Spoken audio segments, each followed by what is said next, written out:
सभी भारतवासियों का मस्तक ऊंचा किया है।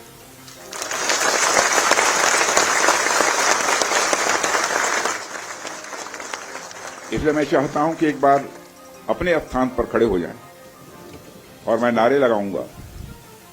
हमारे देश के सेना के जवानों के सम्मान में हम सभी बोलेंगे, भारत माता की, भारत माता की, भारत माता की। बहुत बहुत धन्यवाद। साथियों, जैसी कि आप सबको जानकारी है कि कल रात हमारी भारतीय सेनाओं ने अपने अद्भुत शौर्य और पराक्रम का परिचय देते हुए एक नया इतिहास रच दिया है। साथियों, भारत की सेना ने सटीकता, सतर्कता और संवेदनशीलता के साथ कार्रवाई की है। हमने जो लक्ष्य तय किए थे उन्हें ठीक समय तय योजना के अनुसार सटीकता से उन्होंने ध्वस्त किया है और किसी भी नागरिक ठिकाने, सिविलियन पॉपुलेशन को जरा भी प्रभावित न होने देने की संवेदनशीलता भी हमारी सेना ने दिखाई है।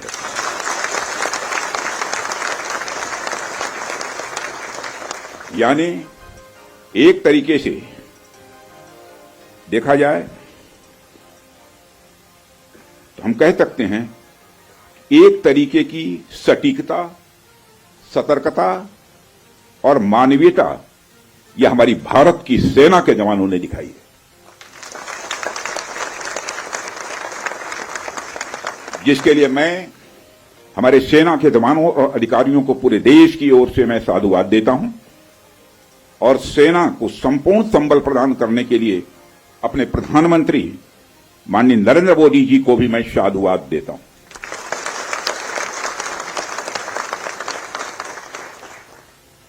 मित्रों, हमने हनुमान जी के उस आदर्श का पालन किया है जो उन्होंने अशोक वाटिका उजाड़ते समय किया था, जिन मोहि मारा तिन मोहि मारे। हमने केवल उन्हीं को मारा जिन्होंने हमारे मासूमों को मारा। साथियों, प्रधानमंत्री श्री नरेंद्र मोदी के नेतृत्व में हमारी सेनाओं ने ऑपरेशन सिंदूर लॉन्च करके पहले की तरह ही इस बार भी आतंकियों को ट्रेनिंग देने वाले कैंप्स को तबाह करके करारा जवाब दिया है।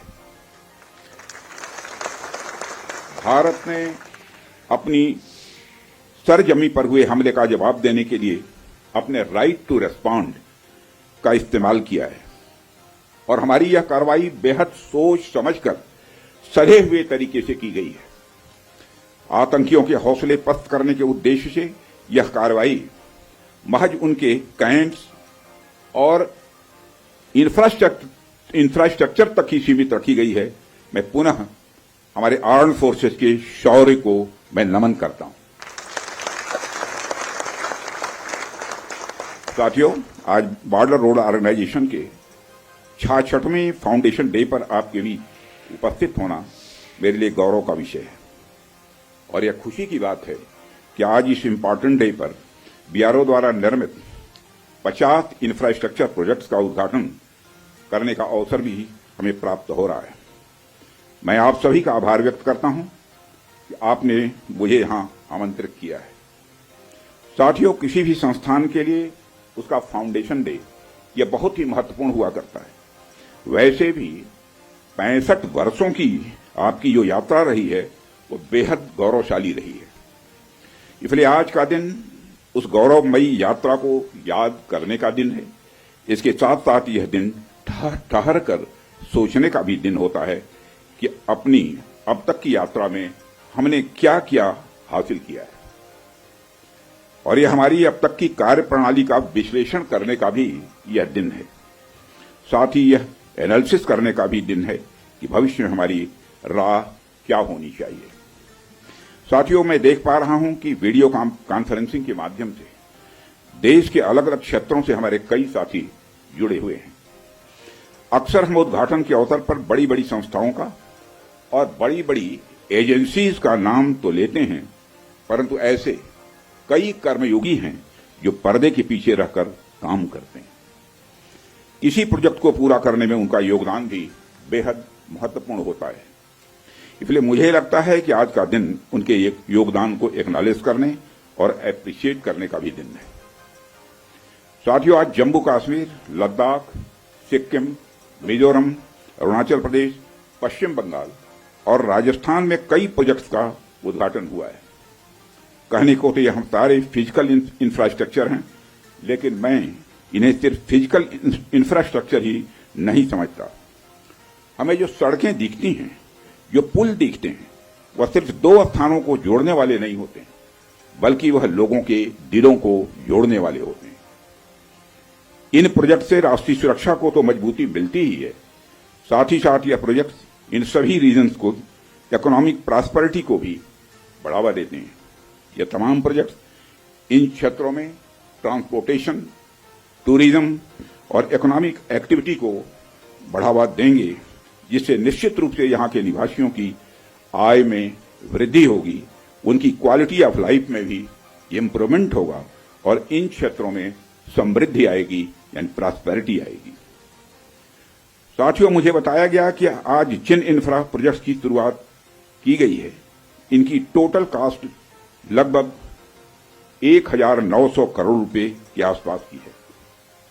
मुझे लगता है कि यह केवल उनकी नॉमिनल वैल्यू पर है। इसकी असली वैल्यू है वह तो हम आंक भी नहीं सकते। इन सड़कों के माध्यम से जब कोई बच्ची स्कूल जाएगी और अपना भविष्य बनाएगी, तो उसके इम्पैक्ट का आकलन भी हम नहीं कर सकते। इन ब्रिजेज के माध्यम से जब यहां एम्बुलेंसेज दौड़ेंगी और समय पर लोगों को इलाज होगा, उसकी वैल्यू को भी नहीं आंका जा सकता है। जब इन सड़कों के माध्यम से विभिन्न संस्कृति के लोग आपस में जुड़ेंगे या फिर एक दूसरे से जो कुछ सीखेंगे, उसकी वैल्यू कोई भी आंक नहीं सकता है। जब इन टनल्स के माध्यम से यहां के किसानों द्वारा उगाए गए फूल, फल, सब्जियां इत्यादि दूसरे क्षेत्रों में आसानी से पहुंचेंगे, उसका जो आर्थिक और सामाजिक प्रभाव यहां के किसानों पर पड़ेगा, उसकी वैल्यू, उसकी कीमत कोई भी नहीं आंक सकता। साथियों, मैं इन प्रोजेक्ट्स की डिटेल देख रहा था। मैंने देखा कि इनमें छोटे से लेकर बड़े रोड्स, टनल्स और ब्रिजेज हैं। कुछ मीटर से लेकर सैकड़ों किलोमीटर तक इनकी लंबाई है। हालांकि उनकी लंबाई से कोई खास फर्क नहीं पड़ता है। कोई पुल अगर छोटा है, कोई सड़क यदि छोटी है, तो इससे कोई खास फर्क नहीं पड़ता, क्योंकि दुनिया की लंबी से लंबी जो यात्राएं होती हैं, वह सिर्फ एक छोटे से रास्ते से ही शुरू होती हैं। इसलिए इन प्रोजेक्ट्स की कीमत, इनकी वैल्यू सिर्फ इस बात से नहीं आंकी जा सकती या फाइनेंशियली या फिजिकली कितना बड़ा प्रोजेक्ट है और यह कितना छोटा प्रोजेक्ट है। असल में इनकी असली कीमत इस बात से है कि यह कितने परिवारों को जोड़ रही हैं, कितने लोगों की संस्कृति को, उनके रहन सहन को आपस में करीब ला रही हैं, कितने लोगों की आर्थिक और सामाजिक समृद्धि, इकोनॉमिक और सोशल प्रॉस्पेरिटी में अपना ये योगदान दे रही हैं। यह प्रोजेक्ट्स लोहे, कंक्रीट या कोलतार से बनी हुई एक संरचना भर नहीं है, बल्कि यह एक कमिटमेंट है, यह एक प्रतिबद्धता है सीमावर्ती क्षेत्र के विकास का। यह एक रिजॉल्व है, यह एक संकल्प है बॉर्डर एरियाज में क्वालिटी इंफ्रास्ट्रक्चर बिल्ड करने का। यह एक दृढ़ निश्चयता का डिटर्मिनेशन है लोगों के दिलों को जोड़ने का। इसलिए मैंने कहा कि ये प्रोजेक्ट्स इनवैल्यूएबल हैं, इनकी कीमत का आकलन नहीं किया जा सकता।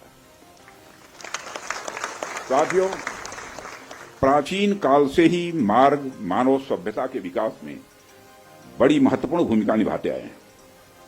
मार्गों की महत्ता हमारे इतिहास में हमेशा से रही है। जब आप मानवता का इतिहास पलट कर देखेंगे तो आप ये पाएंगे कि ट्रांसपोर्टेशन रूट्स ने कितना इंपॉर्टेंट रोल प्ले किया है।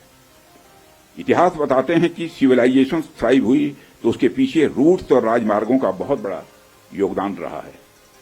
कला, साहित्य, संस्कृति और विज्ञान का प्रचार प्रसार एक क्षेत्र से दूसरे क्षेत्र तक इन्हीं के माध्यम से फैलता है।